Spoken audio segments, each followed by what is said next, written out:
Ya, kebetulan dikasih ritual dalam waktu 9 hari pertama. 9 hari pertama itu ritualnya untuk menyelesaikan hutang. Saya menerapkan kata-kata dari Pak Haji, dipraktikkan langsung bahwa sesungguhnya sholatku, hidupku, ibadahku, matiku, semuanya hanya untuk Allah saya terapkan.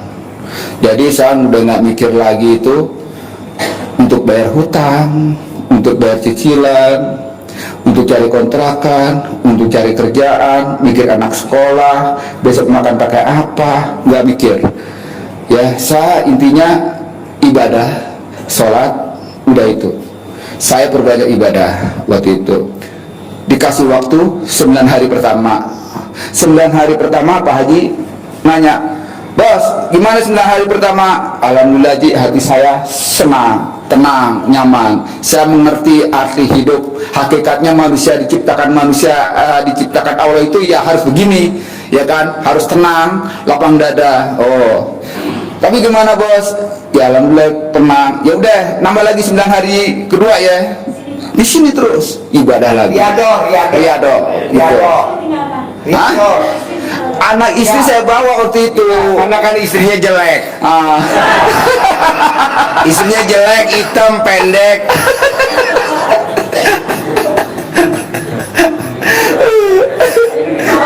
Ya benar bu.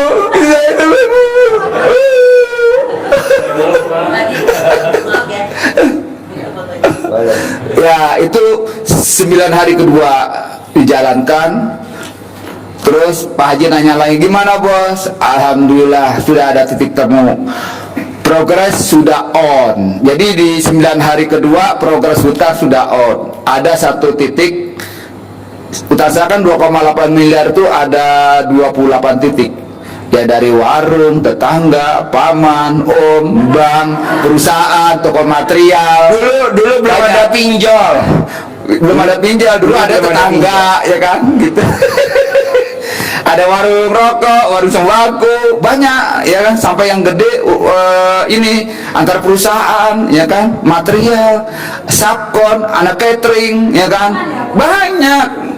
Pokoknya mantap lah ya kan. Ya, setiap hari dihujat terus. Waduh, hujat habis, ditelepon kangking-kangking. Banyak tamu-tamunya nggak diundang. Bu, penggemar saya banyak banget bu, nggak disangka-sangka banyak orang datang kemarin mau temui saya di rumah, banyak yang nungguin saya di rumah, nggak tahu minta tanda tangan, minta apa, saya nggak tahu kan, iya gitu.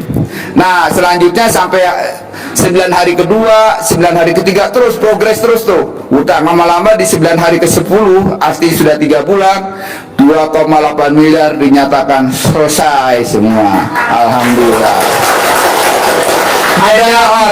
Beda orang, beda hajat, beda lama. Haji Marco 7 bulan, Pak Bambang Anco nggak sampai 3 bulan, nggak sampai berapa cuy? Saya 3 bulan persis. 3 bulan persis. Ya. Bambang Anco 3 bulan persis, Pak Haji Marco 7 bulan. Jadi ibu jangan bilang gini, 7 bulan Haji Marco. Enggak bu, nama beda, tanggal lahir beda, hari lahir beda, penyelesaian utangnya juga sama Allah beda-beda. Jadi ibu jangan patokan lama bener utang lunas 7 bulan. Enggak bu, sesuai dengan berat badan. Lanjut cuy, lanjut ya.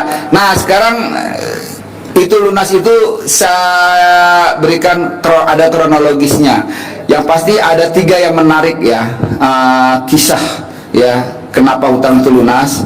Pak Hengki, sini Pak dong. Hengki, masuk Pak Hengki. Sini. Ya. Ini Pak Hengki yang ngasih saya mobil Land Cruiser. Tepuk tangan dong. Mari.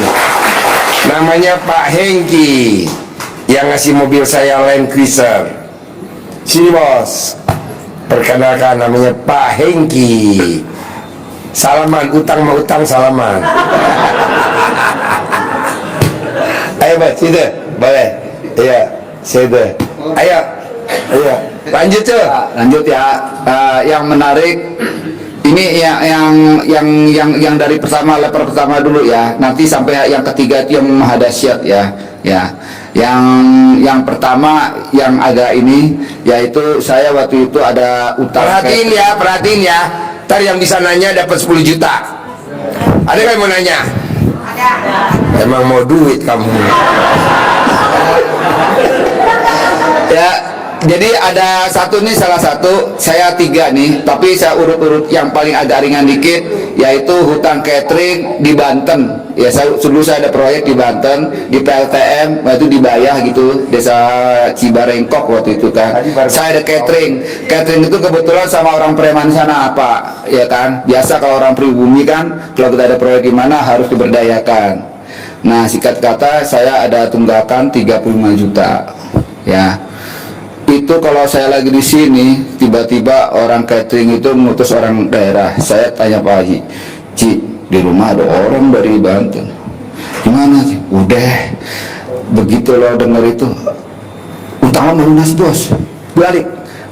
Jadi di saat kita dibikin teror, ya, kita balik ijab kita. Alhamdulillah hutang-hutang lunas, Allah yang lunaskan. Alhamdulillah hutang-hutang lunas, Allah yang lunaskan, pasti. Jadi intinya di saat kita diteror, diintimidasi dengan pihak penagih, yang penting lo terima dulu bos. Kenapa ya orang punya utang ngirim orang nagih? Ya kan uang udah lo pakai. Iya sih, ya kan. Ya udah lo terima dulu, ini takdir Allah. Kan udah datang juga, udah kasih izin Allah, ya kan. Masa kalau lo protes di itu berarti lo protes dong, kata Pak Haji gitu. Oh iya. Ya udah, berarti ya udah emang nasib gue begini kan. Ya udah yang terima ya Allah, terima ya Allah, terima ya Allah, terima, alhamdulillah. Tapi kalau naskan ya Allah ya, iya kata. Ya udah, yang minta gitu ya Allah, emang saya terima nasib saya ya Allah. Tapi kalau naskan ya Allah, pasti kalau naskan ya Allah, pasti lunas, ya kan. Begitu terus. Alhamdulillah ibu, nggak berapa lama dia saya dapat WA dari dia. Intinya bahwa assalamualaikum, bahwa selama ini dia malah minta maaf, dan alhamdulillah bos, saya hari ini tambang emas di daerah sana sudah dibuka lagi. Jadi saya ada pemasukan lagi banyak, ya kan. Waktu itu mohon maaf saya kenapa terima buka catering, karena lagi nganggur, ya, karena saya udah sibuk dengan tambang emas, ya. Alhamdulillah, maka mohon maaf lahir batin demi persaudaraan dulu yang pernah kita bina, ya, antara hutang piutang antara bapak dan saya. Dia ngomong gitu, dewa saya anggap lunas. Alhamdulillah terkabul 35 juta, ya kan. Nah, bebas. Nah, Karena dia kalau tidur gak pakai celana dalam, dibebasin almarhum. Nah, terus yang kedua ini mengenai saya minjem sesama kontraktor di daerah Cianjur, namanya almarhum Bapak Haji Diki. Ya, saya waktu itu hutang 175 juta, terus saya udah bayar 50 juta, tinggal 125. Jaminannya sertifikat rumah. Ya, selama dia nagih, dia neror saya, dia neror ngirim orang terus, ya kan. Begitu neror biasa, saya langsung konsul sama Pak Haji, Ci gini, udah seperti ilmu saya ulang-ulang. Kadang-kadang saya udah tahu ilmunya bu, tapi saya diteror, saya lupa lagi, hang lagi, stres lagi, ya kan. Stres lagi, karena kayaknya bener-bener mau datang orangnya, memang bener datang bu di rumah. Saya di sini telepon, waduh gimana, yaudah tenang, ya kan. Kan dulu kan nggak ada ilmu kayak gini-gini, nggak ada kan. Yang ilmu macam-macam kayak anak balik itu belum ada itu. Ini kurikulum baru itu, ya. Gitu. Nah, kurikulumnya waktu itu cuman berprasangka baik di balik hajat-hajatnya. Itu kurikulumnya itu pertama, ya, sama terima takdir Allah, ya. Tetap saya menjalankan tugas itu, lama nggak lama terus hilang tuh bu, hilang yang lagi di Cianjur itu, yang lagi rumah saya. Nggak lama, seminggu atau 2 minggu dapat kabar kalau Haji Diki itu meninggal. Wah, kok meninggal? Terus utang sertifikat rumah saya gimana sama dia, ya kan? Gitu kan. Waduh gimana? Ya udah deh, intinya adem dulu lah, ya kan. Emang selama seminggu 2 minggu tuh nggak ada nagih. Kira-kira 3 minggu atau 4 minggu kemudian, minimal hari ke-40 deh, saya ditelepon sama istrinya.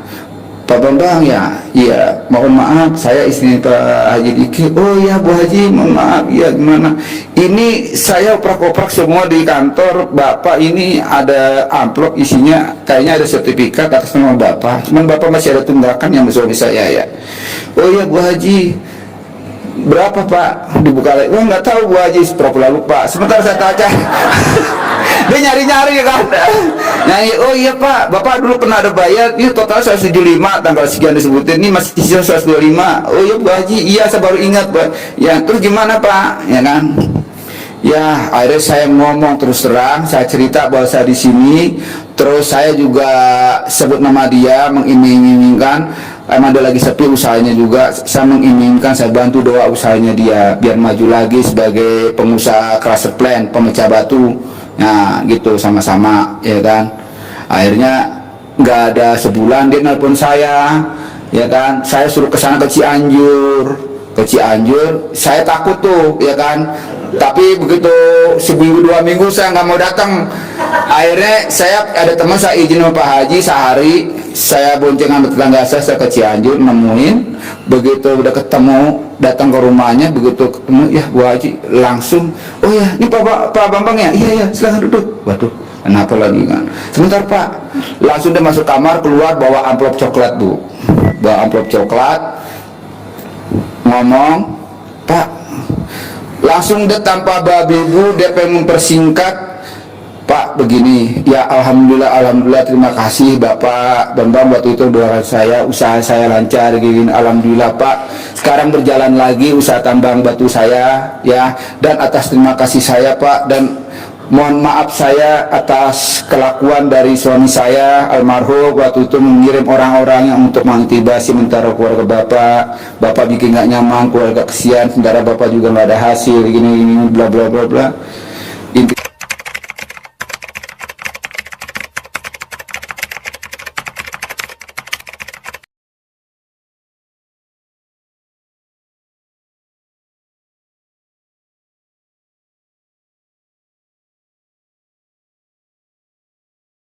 Intinya saya minta maaf atas nama keluarga almarhum sekian-sekian, utang Bapak saya anggap lunas. Saya dikasih sertifikatnya deh Bu, alhamdulillah. Nah, gitu. Nah, yang ketiga lebih takjub lagi, utangnya itu waktu itu 1,2 M sama kontraktor. Saya masih ada tanggungan 5 proyek yang belum saya selesaikan. 5 proyek itu kalau saya kerjain sendiri 800 juta ya kan. Tapi karena saya juga nggak punya uang, udah nggak ada tenaga lagi, akhirnya proyek itu di take over. Biayanya jadi mengangkat 400 juta jadi 1,2 M. Saya diteror juga. Nah, waktu diteror itu saya disomasi, dipanggil polisi. Gue panggil polisi, panggil polisi Ji, lo takut polisi apa takut sama Allah? Takut sama Allah, datang lo ke kandang gitu kan. Udah ke kandang lagi ya kan, ke kandang udah ijab ngai semua, ngurusin saya ini volunteer Bu, ngurusin anak yatim waktu Riado itu. Dari yang yatim baru datang, yang masih kecil-kecil saya urusin lah, kalau berak saya cebokin, pokoknya saya rapihin semua gitu sampai pulangnya malam tahajud gitu baru saya pulang. Waktu itu begitu.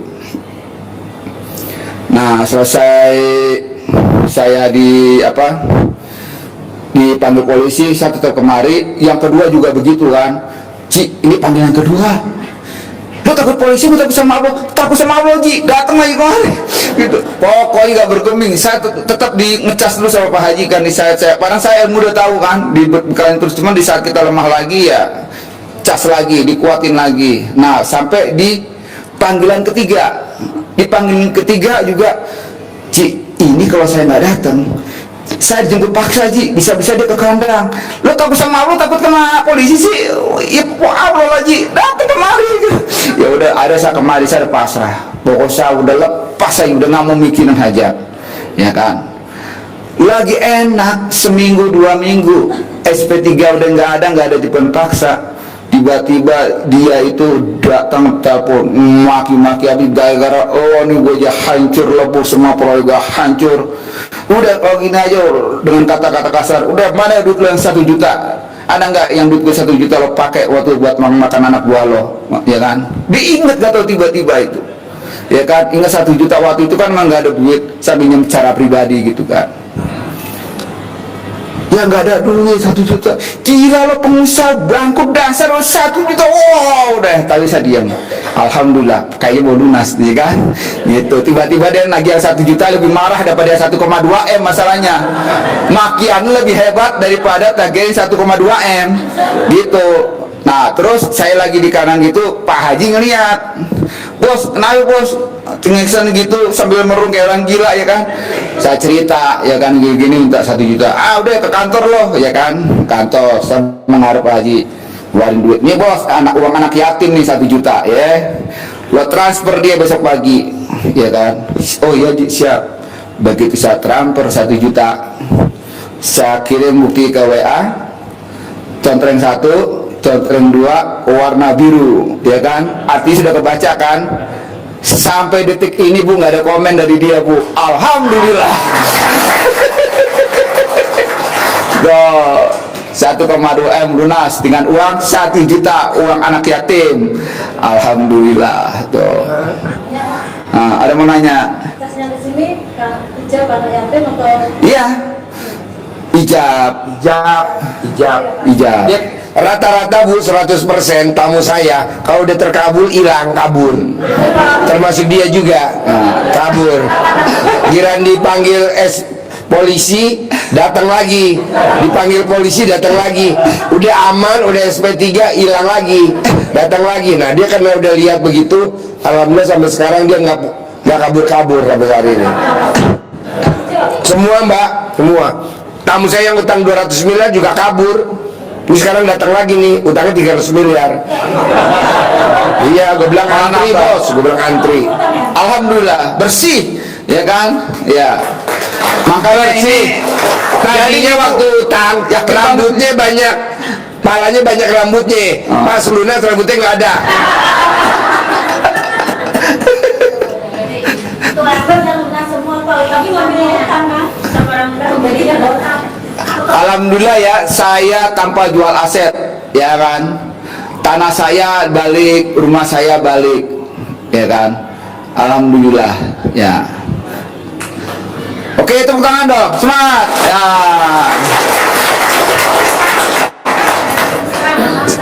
Ya. Itu pakai sedekah ekstrim nggak?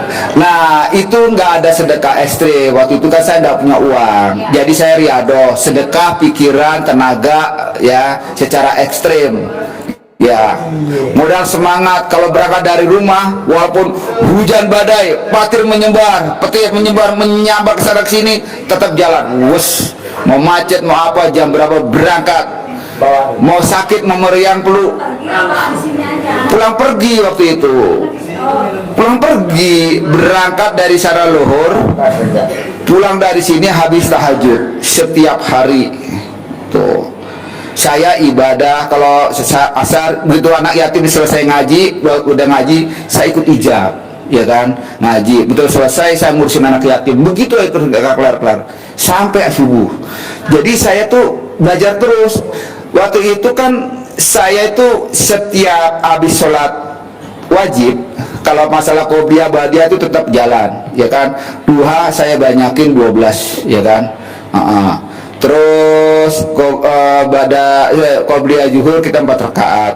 Ya, yang kita tambahin adalah setiap waktu itu ya, amalan saya ini setiap habis sholat wajib baca surat Yasin, Al-Muluk, Ar-Rahman, Al-Waqiah, An-Naba, Al-Muzamil, Ar-Rahman, Al-Kahfi, pokoknya 7 surat setiap habis sholat wajib. Jadi kali 5. Jadi, nah terus kenapa saya minta habis tahajud saya buru-buru pulang? Karena kata Pak Haji, sebaik-baiknya sholat subuh itu sebelum azan subuh sudah duduk manis di masjid bagi laki-laki ya kan. Itu kan standarnya Pak Haji, tapi saya melakukan lebih ekstrim lagi. Sebelum masjid dibuka saya udah di depan masjid pintu ya kan, saya nunggu marbot. Begitu marbot masuk, saya bantuin marbot beres-beres lantai dan nyalain lampu, saya bantu marbot sampai siap. Setelah itu saya ambil wudhu ya kan, biasa ya sholat apa sholat buat masjid ya kan, sholat hajat, sholat istighfar, ya kan itu. Nah, setelah itu sambil nunggu azan kita banyak bersyukur. Begitu setiap hari. Mas, Iya. sama perbankan semua, bukan sama perbankan ya utang. Ada perbankan satu, tapi perbankan satu itu nggak saya pikirin karena udah ada yang bayarin, ya kan? Kakak saya akhirnya, ya kan? Akhirnya lunas juga kan? Iya, gitu. Artinya saya nggak bayar, ya kan? Gitu. Istri bantu Mbak, bantu doa atau bantu haji. Istri di rumah, cuman permintaan daripada Pak Haji, kenapa waktu itu saya sama suami, sama istri, sama anak dibawa harus satu frekuensi gitu. Jadi suami istri itu tidak boleh saling menyalahi. Jadi harus menerima takdir Allah, harus menerima bahwa semua kejadian semuanya ini udah atas izin Allah. Suami istri nggak boleh ada salah-salahan gitu. Terus satu frekuensi. Anak juga dengan keadaan kondisi orang tua seperti ini, anak biar ngerti tidak selalu bisa memberikan apa yang dia minta. Misalkan minta jajan biasanya 10.000, ya karena keadaan kondisi seperti ini ya paling minta 2.000. Misalkan minta nggak ada, ya anak juga udah nggak ngambek. Begitu. Makanya dibawalah, bos, anak bini lo bawa dulu ya. Begitu. Ya. Ya. Itu selama 3 bulan itu istilahnya mempanin diri pakai apa tuh? Nah, alhamdulillah ya ngempanin bini rezeki ada pokoknya. Ya dari Allah gitu ya. Mempanin bahasa Betawi itu mempanin, ya kan? Enggak apa-apa. Iya, enggak apa-apa kok, santai aja gitu mah. Karena kambing ya. Iya. Mempanin kambing. Ya.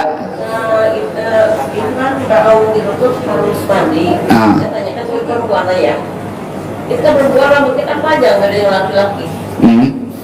Bisa nggak kalau nggak sampai keramas gitu? Nah, tanya suhunya tuh.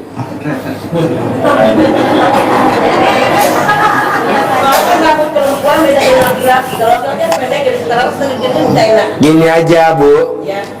mandi pagi itu kalau bisa nggak perhitungan. Nanti kalau udah lunas udah nggak usah mandi lagi, Ibu. Jadi kita nih kadang ya meraktekin ilmu RDI, kadang kita suka perhitungan. Kita aja nggak perhitungan. Contoh saya nggak perhitungan ya kan. Kalau saya ada centong, saya bagi semua centong. Kalau kita ada uang, dulu di awal kita kasih uang semua untuk praktekin itu uang. Karena saya pengen lihat hasilnya apa sih nyentongin duit. Tapi kan yang luar biasa Bu, masuknya ratusan juta, bahkan miliaran. Setelah itu ya saya stop dong, nggak usah bagiin lagi umpannya, nyari sendiri aja. Karena ini manjur, gitu. Jadi Ibu mandi aja keramas nggak apa-apa Bu. Zaman dulu ada gak nenek kita, buyut kita mandi pagi nggak keramas, ada gak? Nggak ada keramas. Pagi-pagi dia udah seritan, gitu.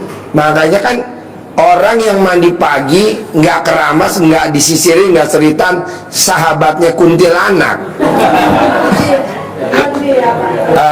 Saya kan bisa itu kan kalau susu rambutnya tuh bodoh nih Pak. Nah, saya melakukan ini sama saya nggak ada bodoh rambutnya. Rontok itu Pak. Dulu sebelum meraktekin ilmu RDI, rambut Ibu rontok semua. Iya bisa segini. Rambut atas, rambut bawah. Bawah rontok juga. Coba saya periksa dulu. Rontok gak? Benar selama ini saya enggak. Enggak kan? Iya, jadi kalau mandi Pak, dari ujung pala ke ujung kaki basah. Masalah nanti Bapak ngeringin sejam, tapi kan net 10 miliar per bulan. Iya, tepuk tangan dong. Pak Bambang Anco nggak sedahsyat tamu saya namanya Roni. Bambang Anco utangnya 2,8 miliar, lunas dalam waktu 3 bulan. Roni waktu dia datang ke RDAY, omset dagangannya per hari cuma 20 juta per hari.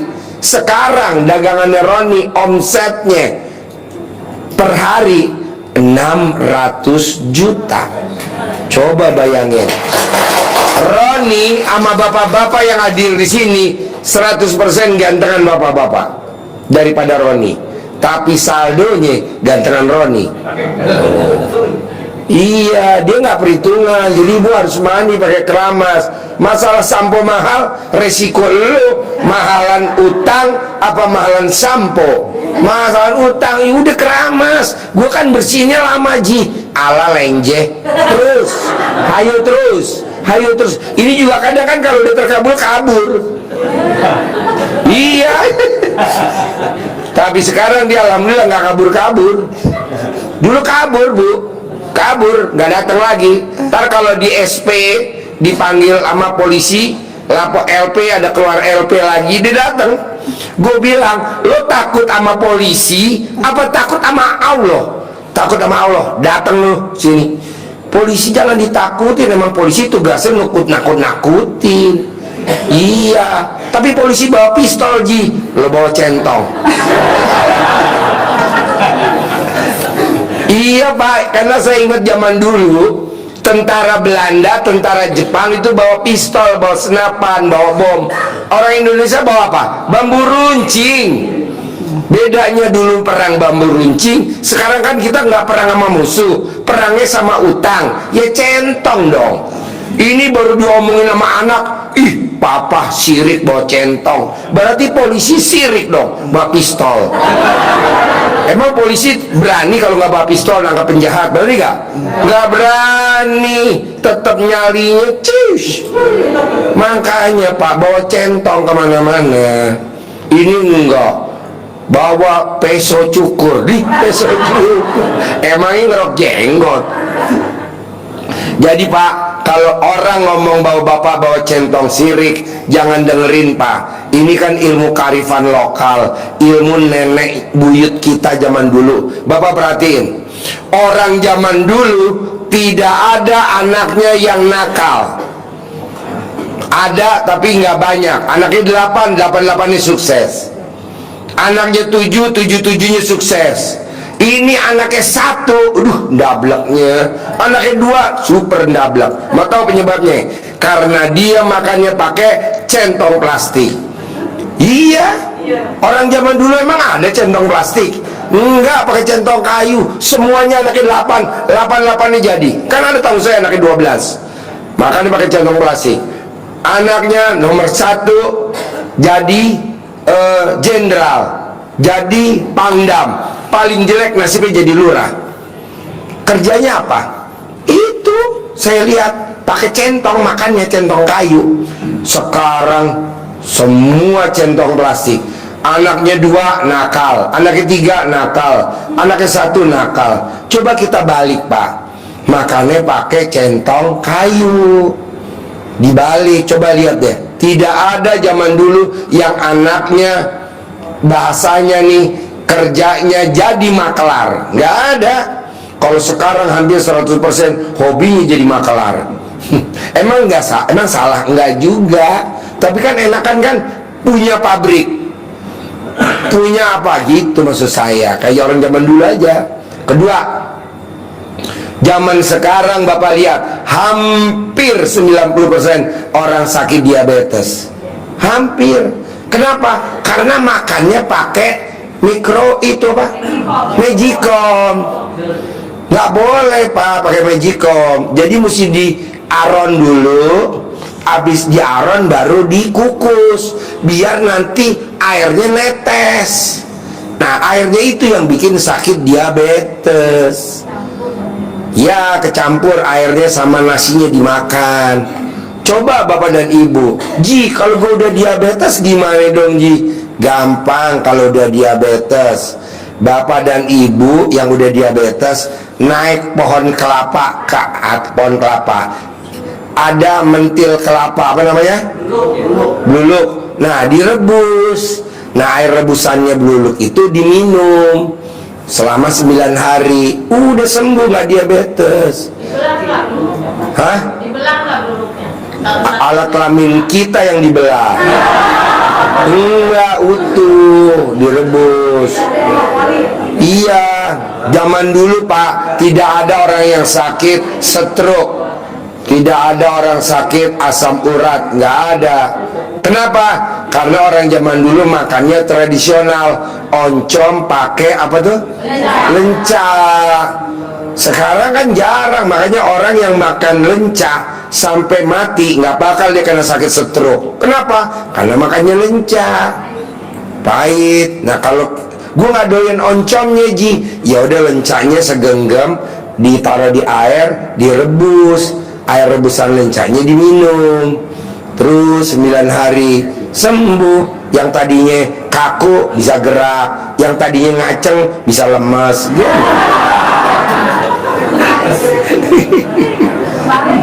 Oh, kebalik. Maunya gimana? Yang lemes jadi ngaceng nih. Emang mau ibu-ibu dasar. Jadi intinya gitu. Jadi bapak dan ibu, karena nih ilmu RDAY ilmunya ilmu karifan lokal, ilmu jadul. Kalau bapak dan ibu meraktekin ilmu RDAY dicelah sama anak, dicelah sama temen-temen, dicelah sama tetangga, nggak masalah Bu. Kok gitu? Karena pembicaranya kan pakai Robicon.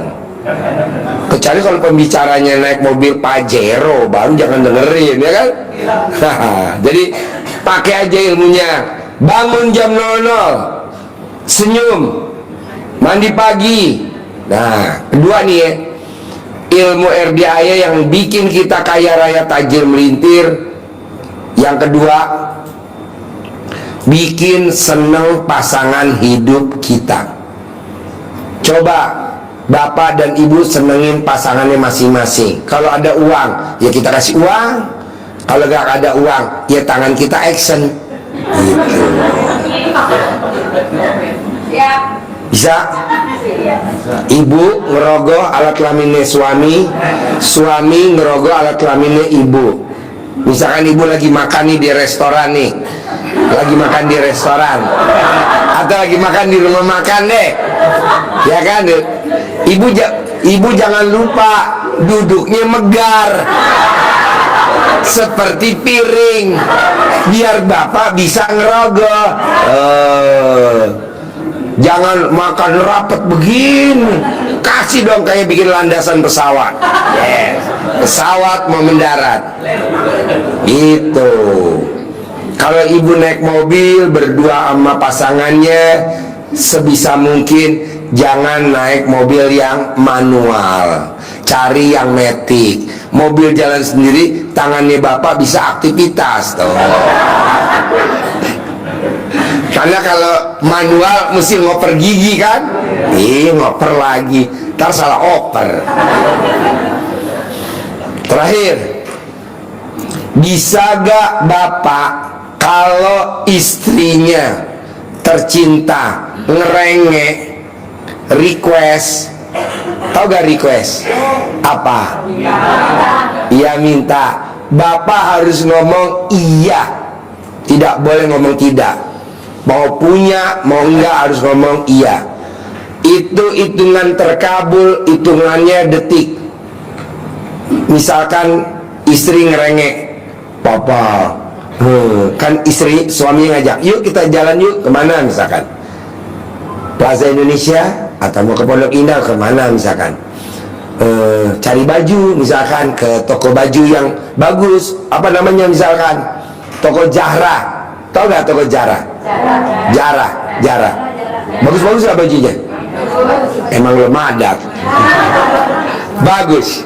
Nah istrinya request, papa, toko Zara aku udah kesono kan, bajunya itu aja. Bisa gak aku request papa?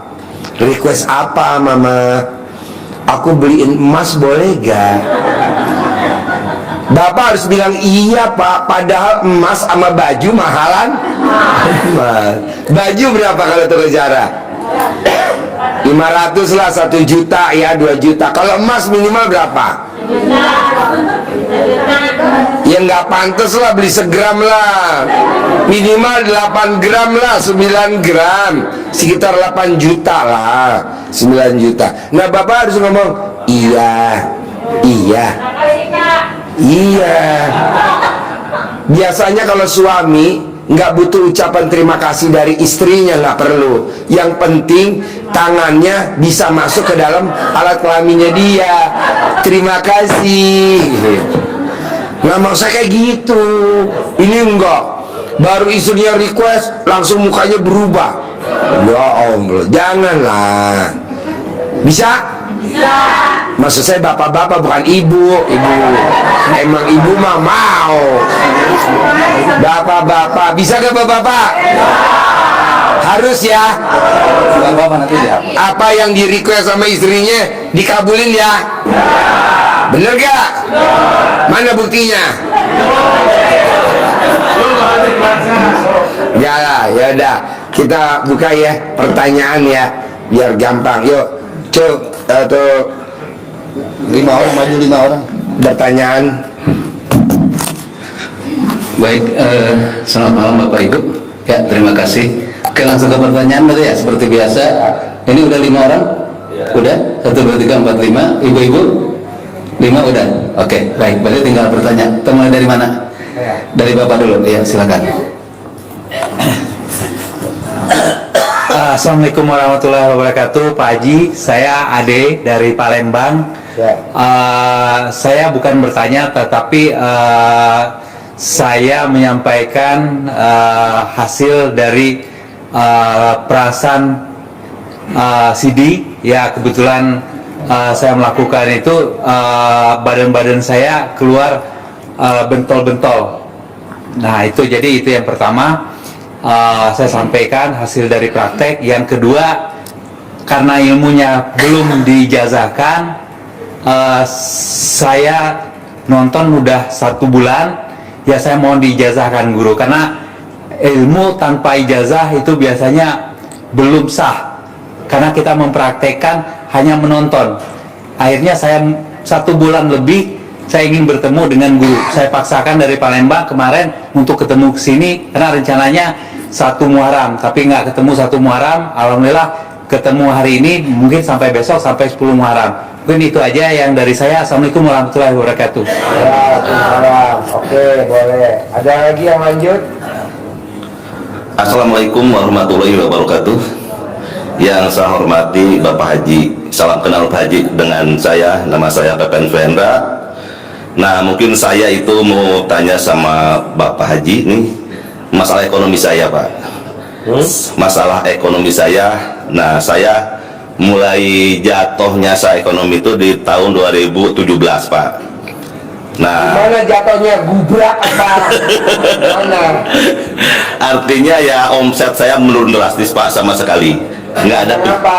Ya, kebetulan saya di bidang stone crusher, pemecah batu dan spare part, Pak. Nah, selama dari mulai 2016 sampai sekarang ini, sama sekali untuk mesin saya tidak ada jual sama sekali, Pak. Jadi saya sekarang ini usaha saya itu benar-benar artinya nggak ada penjualan sama sekali untuk spare part dan untuk mesin stone crusher itu. Nah, itu jadi saya sekarang ini timbul utang artinya saya sama rekan-rekan saya itu yang saya pinjam itu memang dia nggak menekan saya untuk membayar, tapi saya merasa punya beban ke mereka itu, Pak. Jadi saya mohon dari Pak Haji itu solusinya itu seperti apa, Pak Haji? Saya rasa itu aja. Terima kasih. Bos, ya terima kasih. Wakili pertanyaan yang lain ya. Kalau Bapak dan Ibu ada tempat usaha, usahanya sepi, pakai gimmick-gimmicknya sama, rendam dalam Bapak, dicawi-cawi di tempat usahanya. Yang tadinya sepi jadi rame, yang tadinya mau disita nggak disita, yang tadinya mau dihalang disiramin cawi-cawi. Nah, umur Bapak berapa?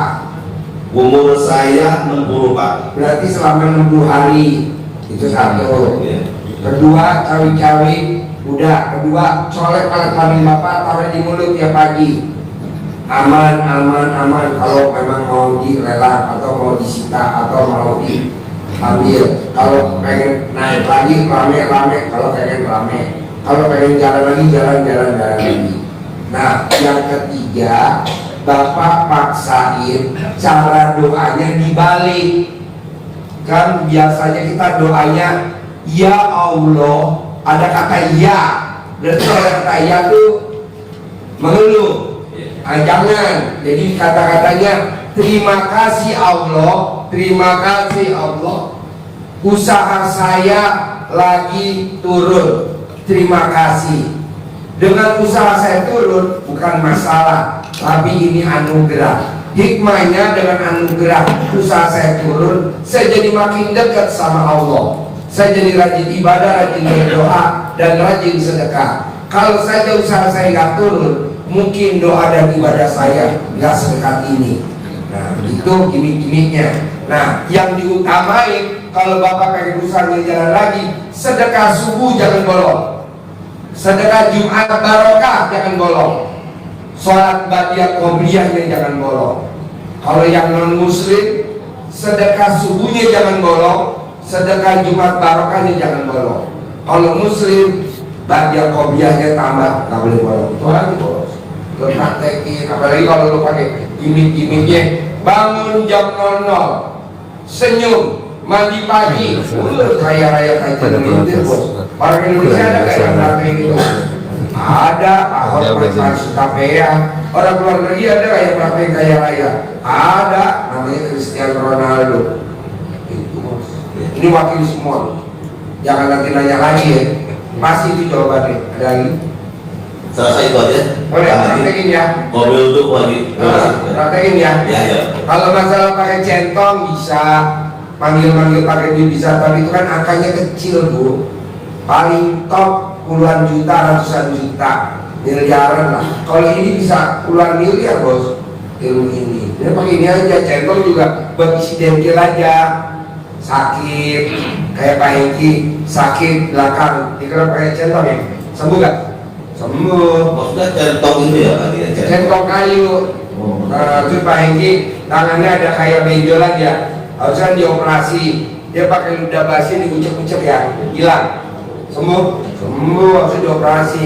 Namanya ilmu kearifan lokal. Tapi untuk manggil yang ratusan miliar, bahkan triliunan, tetap harus bangunnya jam 00, senyum, mandi pagi, harus. Kalau yang muslim tahajud, baca Quran 12, ini 12 juz gitu. harus bos 12 juz. Kalau lo baca cuma sejuz, ya dapatnya sebulan cuma 100.000. Iya bu, kalau kita baca Quran sejuz mah 100.000. Tergantung muka bu, tergantung muka. Kalau mukanya cantik, wah, Sholat tahajud apa disambung dengan sholat hajat atau gimana Pak? sholat hajat boleh, tapi kan saya dari kemarin udah teriak-teriak sholat hajat. Oh gitu. Prakteknya boleh. Boleh. Bangun jam 00, senyum, mandi pagi, tahajud, baca Quran 12 juz. Sebelum ajar duduk di masjid, 2 rakaat sebelum subuh, sholat subuh, tidak boleh mandi, tidak boleh tidur sampai matahari terbit. Tapi sehari ya Pak, hari 12 jutnya sehari. Dari jam 00 sampai matahari terbit. Dari jam 00 sampai matahari terbit. Gak bisa, gak masalah kan gue gak milih lu jadi murid gue. Dari jam 00 sampai matahari terbit. Dari jam 00, jangan bilang gak bisa loh. Udah banyak contohnya loh yang kaya raya. Lu belum praktek aja. Ya bos. Ya, terima kasih Pak. Gak usah Pak. Kalau nggak bisa ngaji bagaimana Pak? Gak apa-apa, gak usah ngaji, kalau gue ngajiin. Maksa. Jadi Al-Quran yang ada bahasa Indonesianya. Saya juga sama. Bos. Jangan hari itu langsung 12, just jangan. Nanti kontrol aku. Bertahap. Kayak orang main badminton. Latihan dulu, latihan. Ramadan, latihan. Bulan puasa, latihan. Latihan terus. Nanti kalau udah latihan, latih tanding. Di mana? Di Cina, di Korea. Baru ikut kejuaraannya di Inggris, All England. Emang perlu di Hartono langsung juara. Latihan. Alan Budi Kusuma latihan, jadi latihan dulu bos. Jadi nggak salah ya Pak ya. Gak masalah. Hari ini bacanya setengah juz. besok baru 1 juz, besok 1,5 juz. Untuk mencapai 12 juz mungkin lo perlu setahun. Ya iyalah, karena kalau lo botak.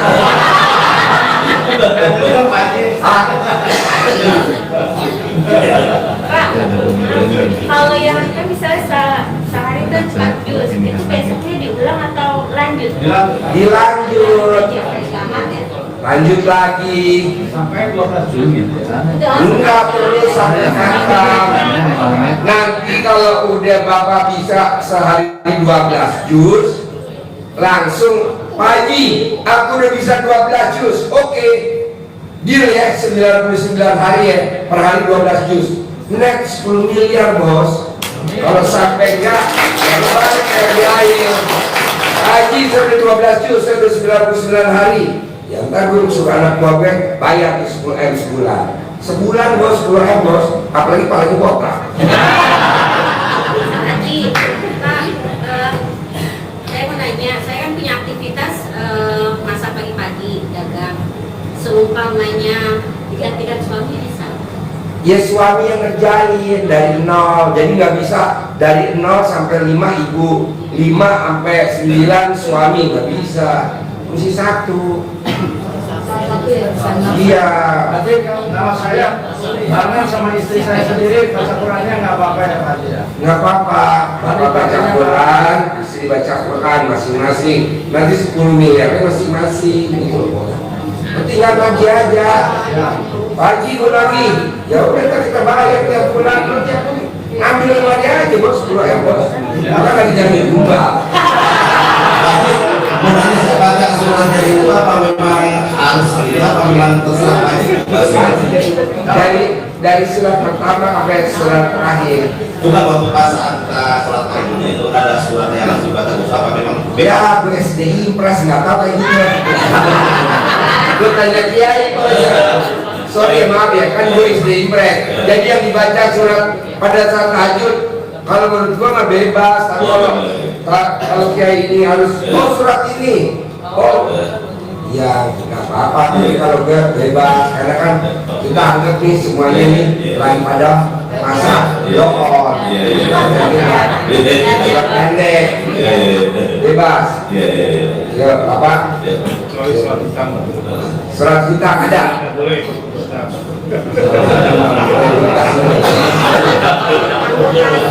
Ya nama Rosidi dari Batam. Siapa? Rosidi dari Batam. Ya, emang punya kamu dari Batam ya? Pertanyaannya apa? saya ini punya penyakit asam lambung. Asam lambung. Oke, jadi Bapak dan Ibu, kalau Bapak dan Ibu sakit diabetes dan sakit asam lambung, obatnya kelapa, buah kelapa yang masih mentil. Apa tadi itu? Air itu direbus, nanti airnya diminum selama 9 hari, nanti sembuh. Kelapa baja, ambil. Pagi saya tinggalnya di kota, di mana ada pohon kelapa. Ibu datang ke tukang kelapa muda, bilang, "Mar, tolong besok dong bawain buah kelapa yang mentil. Nanti 1 mangga, ibu beli. Gak lama kok, cuma 9 hari bos, sembuh." Saya 3 kali, nanti direbus lagi, bisa.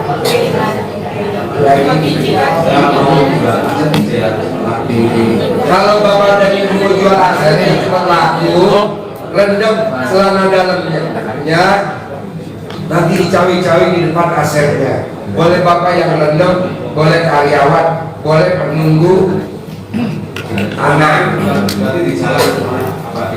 Kalau yang manjur sih Pak, rendam celana dalamnya Bapak 1 drum. Nanti drumnya ditaruh di motor kanan, motor kiri, Bapak naik motor, nanti dibolongin drumnya. Nah, selama air nanti ada yang injak, airnya nanti ada injak, itu yang injak langsung pengen beli pada Bapak. Itu, jadi drumnya dipakai keran. Keliling kampung, apa keliling itu apa? Keliling di jalan alun-alun, tengah-tengah alun-alun muter. Ji, kalau pakai drum malu, ya udah pakai plastik, dibolongin pakai jarum, celuk, keliling dah sekabupaten Batang. Nanti semua orang pasti nyari bapak. Gitu. Hah? Celananya satu.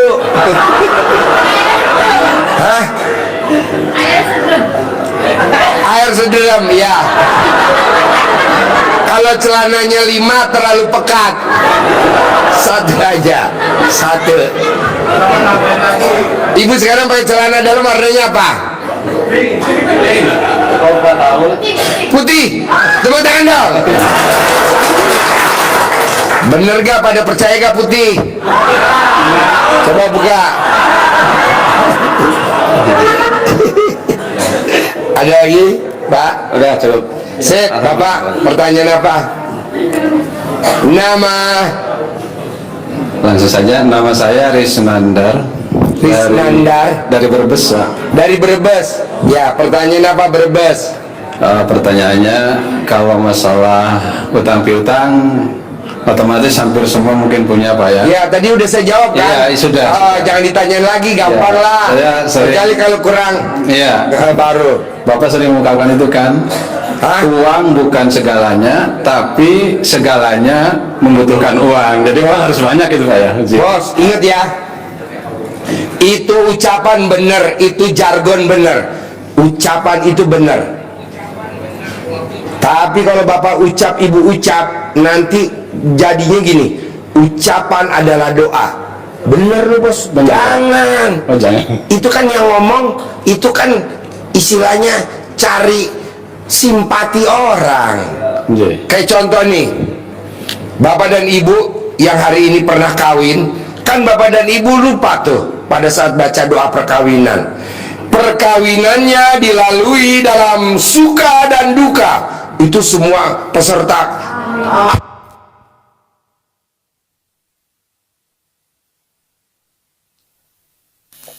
kata-kata perkawinannya dilalui dalam suka dan duka. Diaminin. Jangan, jadi nanti bapak sama ibu kalau mau kawin datang ke Pak Penghulu. Pak Penghulu, lihat doanya dong. Pas kita lihat, dicoret tuh kata dukanya. Jadi perkawinannya dilalui dalam suka. Titik. Amin. Jadi kita nanti anak kita kawin senang terus. Beda sama mamahnya sama papahnya.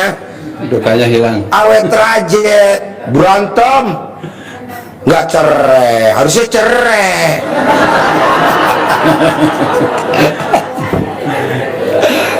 Jadi bapak jangan bilang ini. Memang uang apa tadi? Uang bukan segalanya, tapi segalanya butuh uang. Iya, Apa perlu itu uang? iya, itu jangan diucap-ucap terus nanti bapak cari uang lagi, cari uang lagi, cari uang lagi. Contohnya gini. Makasih. Mah, kenapa sih kamu pengen bikin usaha, mah? Iya, aku pengen bantuin ekonomi papa kamu. Bener loh bos, itu istri buka usaha nggak bisa tuh kebeli Robicon. Bener loh, itu istri buka usaha nggak bisa tuh punya pabrik. Karena dia ngomongnya buat bantu ekonomi suaminya. Kan ayatnya, kuciptakan jin dan manusia untuk beribadah kepadaku. Jadi untuk ibadah, bukan buat bantu ekonomi suami. Bisa? Bisa. Jadi bapak dan ibu kalau bisa setelah keluar dari RDI ini nanti pulang, ucapan adalah doa. Bisa gak yang diucap yang bagus-bagus? Iya, Yang jadi positif. itu memang bagus.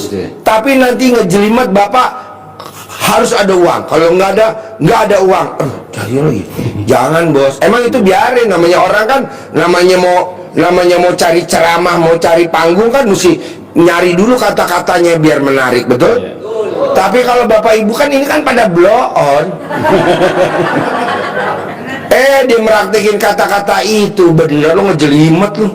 oh iya bener juga ya, kalau nggak ada duit kita nggak bisa apa-apa, berlaku tuh. Jadi akhirnya kalau orang lihat kenapa ekonomi maju-maju, ya iya gua nggak ada duit, kan duit segalanya. Ya kata-kata itu, makanya Pak, saya nggak setuju Bapak dan Ibu bahasanya nih ikut seminar A bayar, seminar B bayar, pelatihan A bayar, pelatihan B bayar, multi level A bayar, multi level B bayar, MLM bayar. Saya nggak setuju. Mendingan cari ridhonya Allah aja yang tanpa bayar. Emang ada? Banyak lah. Salah satunya apa sih? Jadi pelayan Tuhan. Kalau kita jadi pelayan Tuhan, dekat sama Tuhan. Contohnya Pak Bambang Anco kan jadi pelayan Tuhan. Di sini ngurusin anak yatim. Kan bonusnya dia jadi dapat sering ketemu sama ibu yatim.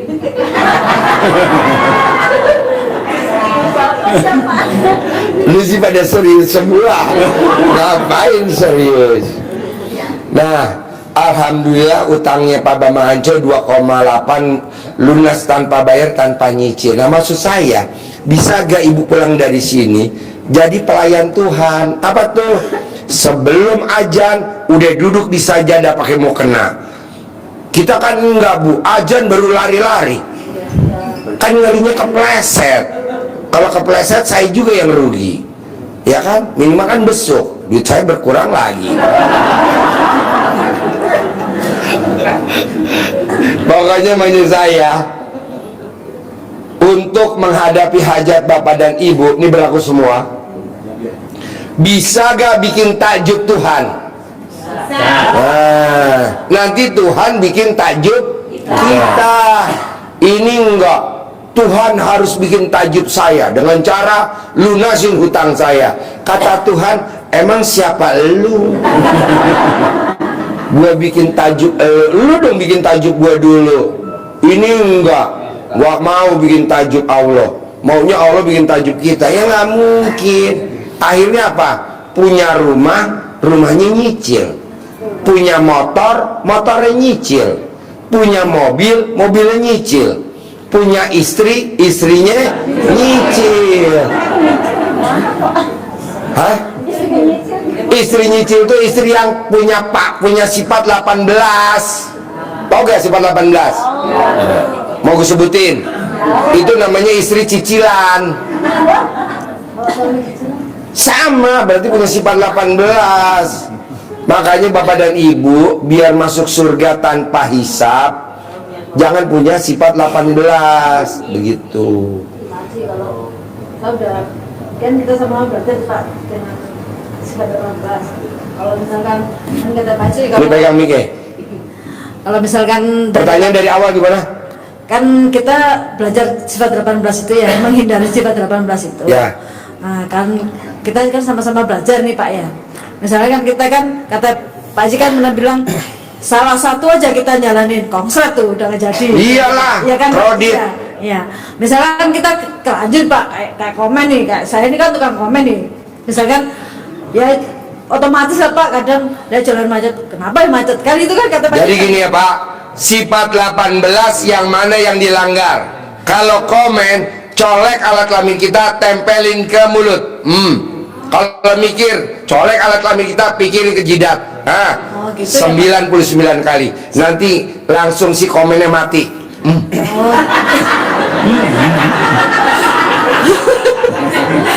Gitu ya Pak Haji ya.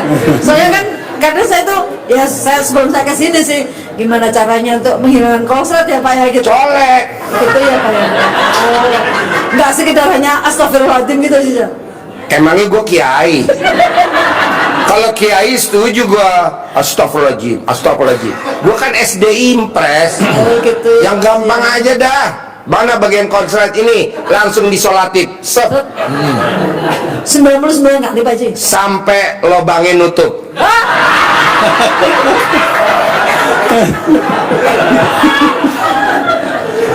Ya, gitu ya Pak Haji ya. Mikir, colek 99 kali. Apalagi? Kalau marah juga gini. Marah. Itu. Cemburu adanya di mana? Sini. Ya, nih. Nah. Gitu. Pokoknya nih kalau Bapak udah praktekin susah, berobat kemari, tugas saya nyolek. Boleh nyoleknya tak pakai celana jadi Hah? nyoleknya pakai celana nggak langsung. Maksudnya? Langsung beda sama itu. Kena lubang memeknya. Mana lubang memek lu? Misalnya kalau di pasar kamu Nah, semuanya di pasar aja kan. Nyolek yang susah. bisa angkat set.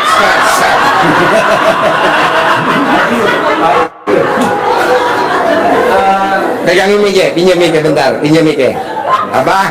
Pak Haji, itu kan ada sertifikat saya mau jual tuh. Ya. Nah itu, ini sorry ya ibu-ibu ya. Jadi itu sertifikatnya saya colek di batang, bukan Colek di batangnya, batang, pala kontol.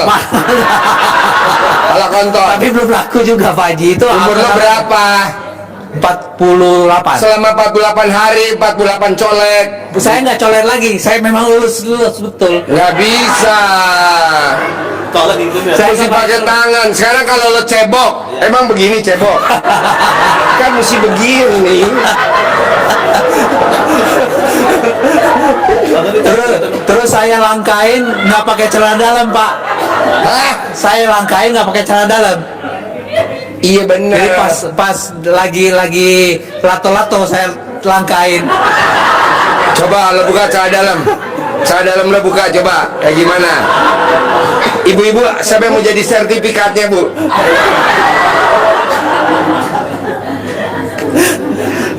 Bisa. Ayo bos, pertanyaannya apa lagi? Jawab gak? Jawab ya. Bapak pertanyaan lagi. Terima kasih. Yang kedua, Pak Haji, setelah selesai jadi kepala sekolah, saya kepala MTS selama 26 tahun. Kemudian setelah pensiun, saya mau dicalonkan untuk jadi kepala desa. Terus jawaban saya setelah mendengar ilmu RDA, apa? RDAY, ya RDAY. Saya bilang siap, pasti Allah akan mengabulkan kalau tujuannya baik. Saya tujuannya baik, insya Allah ingin membangun desa. Langkah-langkah apa yang harus saya lakukan supaya Bapak kalau pengen jadi kepala desa, ini berlaku semua ya yang pengen jadi kepala desa ya. Datengin seluruh anak yatim yang ada di desa itu. Bapak datengin pagi-pagi tuh, habis sholat subuh, Bapak datang ke rumah anak yatim. Bapak datang ke rumah anak yatim, satu-satu dikelilingin terus tiap hari. Nanti masyarakat di rumahnya dekat anak yatim nanti niteni Bapak, niteni itu nginget-nginget Bapak. Pasti nanti Bapak dipilih, gitu. Siap. Kan nanti kan orang nanya, Bu, milih saya ya? Iya, syaratnya apa? Bapak mesti ngawinin ibu yatim satu desa. Datang bos. Siap. Anak yatim datang. Atau kalau Bapak setuju, anak yatim di desa Bapak tiap hari seminggu sekali, setiap hari Jumat Barokah kumpulin, ajak makan. Ini enggak kampanye. Buat apa bos kampanye? Kan ayatnya anak terlantar kan dipelihara sama negara, tapi anak yatim siapa yang melihara? Nah, siapa yang memuliakan anak yatim nanti di surga akan berdampingan dengan aku seperti jari telunjuk dan jari tengah. Tidak ada ayatnya gini, siapa yang memuliakan anak hafiz Quran. Nggak ada kata hafiz Quran kan baru sekarang. Zaman dulu kita mah ada. Gak ada, udah ngapain tuh hafiz Quran? Biar aja tuh suruh bapaknya sama emaknya, lu ngurusin yatim aja. Orang yang hafiz Quran aja emaknya pada kabur-kaburan. Anaknya taruh di pesantren, dia mah joji. Ampret. Udah anak yatim bos, kasihan anak yatim nggak ada yang ngurusin ya kan. Kalau yang masalah anak santri mah urusannya sono. Yatim bos, kita muliain anak yatim. Yang keliling boleh saya, boleh juga istri. Boleh bapak, boleh istri boleh. Kan ini kan berdua kan. Berdua, iya. datengin. Nanti kalau ada, Pak, kita ada majelis taklim, Pak, kita ada pondok pesantren, Pak, kita empret lo, cari sendiri, gue ngurusin yatim aja. Yatim, bos, begini yatim, sayang, Pak, yatim gak ada yang ngurusin, lari-lari, bajunya telanjang, ini kadang gak sekolah. Nah, nanti bapak bilang, mana yang gak sekolah kumpulin, tunggu sebentar ya, nanti saya kasih 10.000. Bener, iya nih, saya kasih yang anak yatim gak sekolah 10.000. Atau bapak nanti yang gak sekolah saya kasih duit 50.000. Wah, pada ngumpul dong. Bapak jangan salah langkah, ambil celana dalam bapak, rendam air rendamannya buat bikin air jeruk. Siapa yang minum air jeruk dapat 50.000. Siapa yang nggak minum air jeruk dapat 10.000. Semuanya pasti pada minum. Lo bikinnya pakai drum. Nah, sambil minum, ambil bikin, lo ngomong, yang niatin, yang minum anak yatim, yang minum air ini rajin sekolah, pinter, prestasi, nurut, manut, katut sama ibunya, tidak main, tidak keluyuran. Langsung bapak tiup, nah airnya diminumin anak yatim. Itu pasti besok datang lagi, sekolah semua. Jangankan anak yatim, anak kandung kita aja manjur pakai itu. Mumpung celana dalam bapak lagi berkibar.